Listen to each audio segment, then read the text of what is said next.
Investing in the microcap space, you have to be very careful, especially in the junior mining space. There are literally just a dozen or so people that are the proven winners in this space. And if you look at guys like Eric Sprott and Rick Rule, who they're backing, you'll notice that it's a lot of times it's the same people over and over again. And our guest today has built two separate billion-dollar companies. And about 2 years ago, he launched his third company, First Mining Finance, at the depths of the bear market. And since that launch, they have essentially accomplished what no other mining company has ever done, making 8 strategic acquisitions, buying gold ounces in the ground for as low as $3.90 per ounce. Something truly remarkable. It was one of the best performing gold stocks in 2016, and in 2017, it is right now leading that sector. It is one of the best performing gold stocks for 2017, up over 25% as we conduct this interview in late February. Our guest is Keith Neumeyer, the founder and CEO of First Majestic Silver and founder and chairman of First Mining Finance. Keith, thank you for joining us today. Well, it's great to chat with you again, Daniel. Well, Keith, a lot of the people listening to this show and many of our readers have chosen to partner with you. They're invested in your companies. And, with the gold sector having, a correction really that started in August, and then we've had some events. We've had the election. We've had the run up to the rate hike. And then you've got the Dow Jones making all-time highs here since the first 2 months here of the year. There's definitely been some headwinds for gold, but we seem to be making some gains. Let's start with gold right now. What are your thoughts on gold, the market? How does it look here for investors? Well, I think with the major markets moving the way they've been moving since the Trump election back in November, I think the mining sector has been ignored, a little bit. There's even probably some negativism surrounding gold, with people pointing to higher interest rates and all the potential new administrative stuff the U.S. government's going to launch, and for some reason that is somehow perceived as being anti-gold, which is complete nonsense. I point to a piece that you put out just last week, I think it was. I think it was, very well written, where it talked about, interest rates going up and gold actually going up in that environment. So this whole, headline-driven sentiment that, Wall Street's pushing, that somehow higher interest rates or a growing economy is somehow negative for gold is a complete, fallacy. Gold can go up quite easily in that environment, and gold can go up in a deflationary environment as well as an inflationary environment. So, you need gold in your portfolio to not only, take advantage of what I think is a, very necessary asset in everyone's portfolio, because after all, gold is the most superior currency on the planet. But, timing these things, if you buy, gold at, $12.40 today and all of a sudden it's, $12.20 tomorrow, it's not something you should be too worried about, because, this is, it's a long-term, investment that everyone should have. And, people that own U.S. dollars, Canadian dollars, British pounds, yen, their currencies are falling on a regular basis, and gold is not. It's actually holding up extremely well against all currencies around the world. So, and also the chart activity, you ask about what's happening to gold now. I actually love the way it's trading. I think that I've been watching it just kind of have this very tight trading range over the last week or two. I've just been waiting for this day where it's going to pop up a little bit because I've been expecting it. And lo and behold, I turned on my quote machine this morning when I woke up, and gold's up $10, and it's looking really good. So I think we're at the beginning of a new phase, bull market. So with everything else going on and all the other things I've already said, not only gold should be held, in all times, when you can catch the beginning of a gold cycle, which I think we're just getting into now, that's the ultimate time to have gold in your portfolio. Keith, many of the investors who were buying in the bear market years had a very rough time, just like anybody. But then 2016 came along, and man, these stocks just went vertical. The high quality names like First Mining Finance, like First Majestic Silver, I mean, performed really well, and were some of the best performers out of all sectors in the markets. And now you have the last 6 months where you've had a correction, and now many of the stocks have been flat. You know, when you've gone through these cycles and you've built these companies like First Majestic Silver and First Quantum Minerals, you know, can you explain to people who probably have been on a roller coaster ride in the junior space, is this all part of a normal, you know, building process for a business in the junior space? Well, the mining sector has got to be one of the more difficult sectors to invest in because, you know, it is, you know, the underlying business, you know, First Majestic Silver can be doing very well. But if, you know, silver is down one day, the stock could be down, you know, 50 cents or whatever, as an example.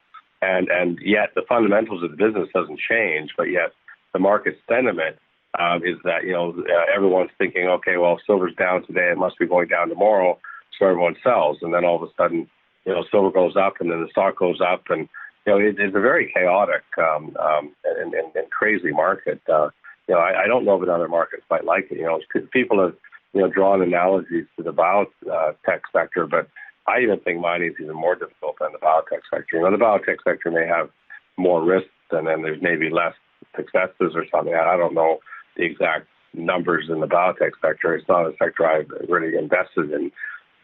You know, at least in mining, if you've got, you know, your ounces developed in the ground, like in the case of First Mining, you know, who's got over 10 million ounces of gold sitting in the ground, you know, and then First Majestic, the number is somewhere around 500 million ounces of silver sitting in the ground. So, you know, these ounces aren't going anywhere. So, you know, if silver's at $17 or $25, those ounces are still in the ground.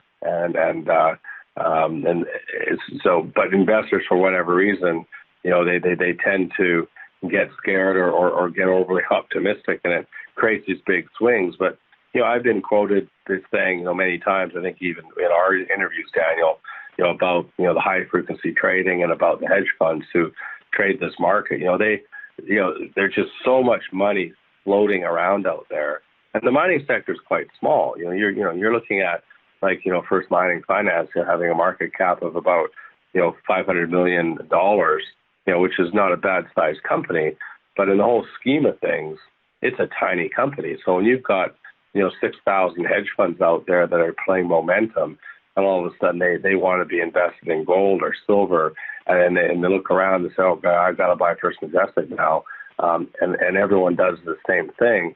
And then all the shorts start to cover like what they did last summer. You know, we had a short position of somewhere around 18 million shares in early 2016, and by the summer of 2016, that short position dropped to somewhere around 4 million shares. And quite interesting, I just looked at it the other day. It's back up to 14 million shares short again. So, you know, you get silver going through $20 here, which could easily happen. And all of a sudden, all those shorts, you not only get the longs coming in because they're getting excited again, they want to have exposure to this space. So you bring a whole bunch of new investors in, and you get all these shorts covering at the same time. And, you know, last summer the stock went to $25 in a matter of a couple of months. And, you know, and that's what happens in the mining sector. It's extremely exciting on the upside, but on the downside, you know, unfortunately, if you're in at the wrong time, you can get hurt quite badly. I don't know if you can comment on this, Keith, but I noticed on a few picks, I won't mention any names, but at the close, the last 5 minutes, it's almost like something, or maybe it's an algorithm or someone's trying to push these stocks down right at the close. Is this algorithms or are these hedge funds? What is the interest of a party to have these things close or be pushed down at the end of the day? Yeah, you know, it's surprising how often I see that. It's actually quite shocking. And if you were to phone a stockbroker, I'm not sure about in the United States, but in Vancouver for absolutely for certain, if you were to phone a stockbroker in the last 30 seconds of trading, and you told your stockbroker, oh, by the way, buy X amount of shares of VC stock, and take out the offers because I want to close it, a couple cents above where it's currently trading at. That stockbroker is going to say, sorry, I'm not going to take your order. And they just simply won't do it because they know it's not right. And you can get a fine, for doing stuff like that. Yet, I don't know how some of these people do it. They're electronic funds or their computer programs, but right in the last minute, right in the last 15 seconds to go, you see a couple of bids get knocked out, and the stock could be up 3, 4, 5 cents all day long, and then all of a sudden the exact amount of shares are sold on the bid in order to knock out 2 or 3 bids in order to knock either close it unchanged on the day or even sometimes even negative on the day. And then it may have not even traded at a price all day long, except in the last 5 or 10 seconds of the day. And it's shocking to see, and I'm surprised the regulators don't catch on to it. I'm sure they see it. It's just happening hundreds and hundreds of times a day, and it's just probably too much work for the regulators to follow it all. Sure.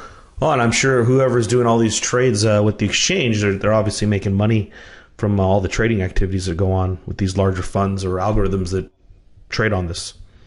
Yeah, the only thing that makes sense to me is especially the guy that's short, he's just trying to dissuade people from buying the stock, right? So he's trying to make it look as negative as possible. So they do it in silver, they do it in gold, they do it in stocks, they do it in currencies. It's the same story we hear all the time about manipulating markets, right? Sure. Well, behind the actual trading of a stock, so many people get caught up in the digital number, that is just a symbol. But actually, these are real businesses. Especially if you're partnering with Keith, these are real companies. Let's talk about First Mining Finance. Spring poll drill results came out. It was received well by the market. In fact, you could almost see it on the chart, where basically in the low 80-cent range, and today the stock trades for over $1 Canadian. What happened there? What happened with the news results? Yeah, they're great results. It's not very often that you see 300-meter holes of gold grading over a gram to a gram and a half range, and these are tremendous holes, and we put 4 holes out. It wasn't adding to any resource. These weren't. We've known this resource existed. The market's known this resource has existed for several years. Similar numbers were coming out on similar drill programs back in 2010, 2011, and the market loved it then. I think the company we bought that owns Springpole, I think, was trading in the $3.50, $4 range at the height of the market, and it was a real darling in the gold space. And Springpole is a very large asset. Springpole is one of the largest undeveloped gold properties in the world, and it sounds like that's a big statement, but in fact, it's quite true. There's not too many 5 million ounce gold deposits sitting around that's undeveloped, and particularly having a deposit like that in mining friendly Ontario.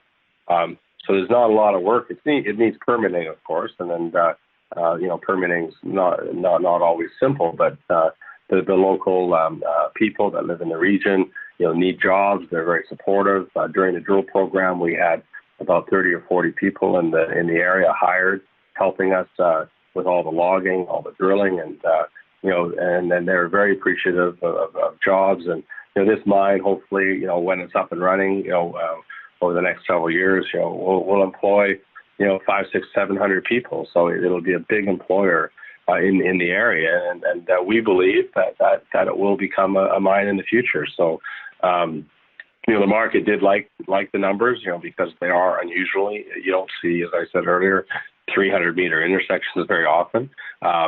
As you said, when we put those numbers out, it was almost like that was a big turnaround for the stock. And we're going to continue drilling Springpole. We're going to go back this summer.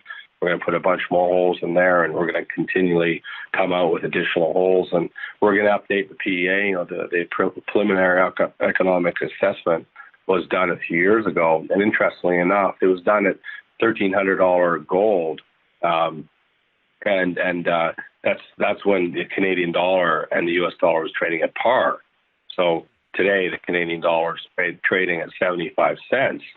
So at the difference, 75 cents compared to 1,300 would be about $1,000 gold. So we actually think that the asset or Springpole will be actually much more economic in the current environment. So we're looking forward to getting that preliminary economic assessment out later this year. So I get a lot of email questions from subscribers who are owners of First Mining Finance.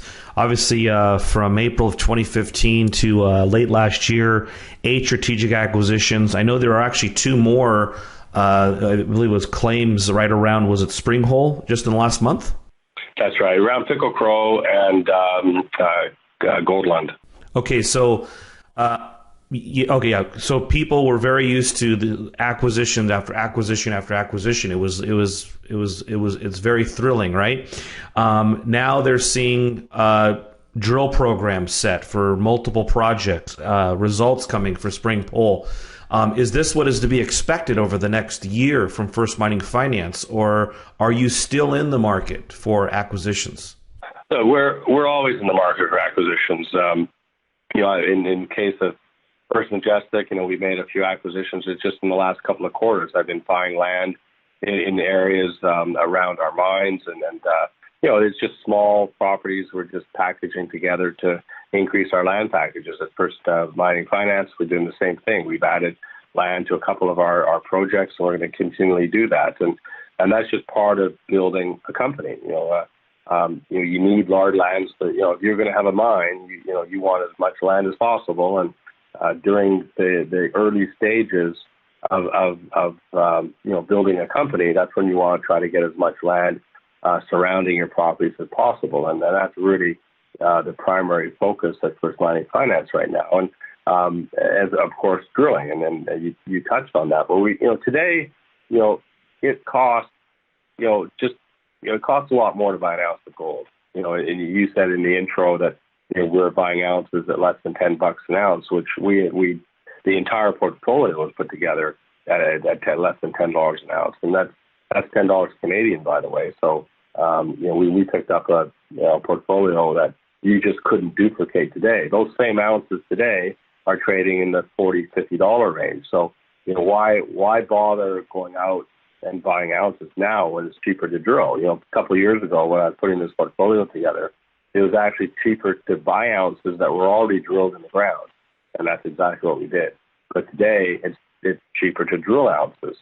So, we've got 40,000 meters of drilling going on at Goldland right now.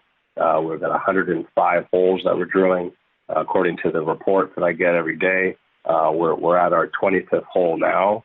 We're about 25% in on a meterage basis, and it's looking really, really interesting. And once we start getting results back from the lab, from that drill program, we're going to start putting numbers out. And we expect to start building ounces at Goldland. We're going to, and we just started drilling at Pickle Crow just last week. It's our second drill program. We put out some results on Pickle Crow a couple months ago. Nice, narrow, high-grade intersections. We're expecting much the same for this Pickle Crow drill program that just started. And then we're going to be drilling Cameron in a couple of months once Goldland is finished. And so there's going to be a continuous flow of really interesting news over the next 12 months. Keith, First Mining Finance, you coined the phrase it's a mineral bank, and it's acquired these minerals, mainly gold. Will First Mining Finance open up to other minerals like silver, for example, or zinc? I know there are very, very strong fundamentals right now for zinc and a higher zinc price and a much much improved zinc market due to the supply and demand imbalance and all these major mines shutting down in the zinc sector. Any plans for First Mining Finance to expand into other metals outside of gold? Well, as you know, by following my career over the last 10 years, Daniel, I love to be focused, and I love focusing companies that I'm involved in on single metals and single jurisdictions to the most part. And I did that in, First Quantum initially, and I did that at First Majestic, and still First Majestic still focused on silver in Mexico. First Mining, early on, we had a list of assets. We were still creating our list of assets, and it just so happened, coincidentally, and it wasn't, pre-planned, because we had a list of assets all through the United States, all through Latin America. It just so happened that the deals that we did were all very focused on Canada, and very much focused on Ontario. So now we've got, very lucky to have this fantastic portfolio of gold development projects, all in friendly areas, mining areas in Canada. So we're thrilled having the portfolio that we currently have. We've talked internally about looking at some other assets, and I'm just reluctant to do that. I think that keeping First Mining Finance focused on gold in Canada, I think is the right way to go. And so far, we're in agreement on that. We haven't had an asset fall on our lap that has caused us to change that view. We did spin out a few of our silver projects to a company called Silver One, run by Greg Crow, and that's going to become, I hope or I expect, one of the up and coming silver stories in the next few months, and beyond that. And we'll do that even more. We've got 25 projects in our portfolio. Some of those projects are in Mexico and a couple in the United States. And then those ones, we are looking for partners. So, you can expect to see a couple other potential spin outs to some other partners. But the key Canadian assets will not be spun out anytime soon anyways. We're going to keep those and develop them and just build those assets as much as we can. All right. Keith Neumeyer of First Mining Finance. You can buy shares on the TSX Venture under FF and on the OTC under FFMGF. We'll have a full report and a link for you below this video as well as the podcast. Thank you again for joining us, Keith. I appreciate your time. Yeah, thanks, Daniel. Appreciate talking to you again.